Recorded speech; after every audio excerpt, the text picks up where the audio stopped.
Kia ora, Mr. Wilson here. Welcome to the first of the revision series. This one here is about classifying expenses. Here's you in the middle, you're the shop. You've got 4 types of expenses. Do you remember what they are? The first one is called cost of goods sold. Cost of goods sold is the cost of bringing stock into the shop so you can sell it to your customers. Starts off with opening inventory. You're going to add your purchases minus purchase returns, plus other costs bringing them in, that's freight and customs duty.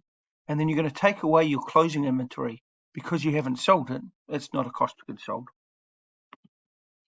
Second one is also a variable cost called distribution cost. So these ones are the cost of getting the stock to your customer. The first one we always put there is advertising. And then there are shop costs.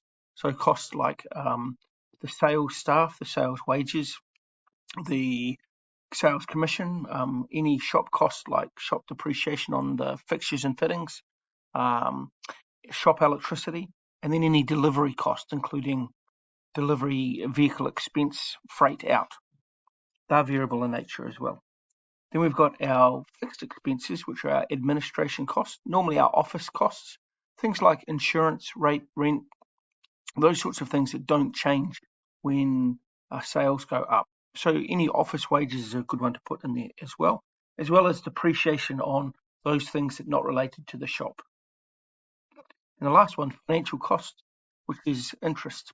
So that's the cost of borrowing. Interest is our only one on that. Again, that's relatively fixed and it'll go up and down depending on interest rates and our loan. That's the first of the revision series. Have a go at the Kahoot and see if you can get into that magical third place. Ka kite anō.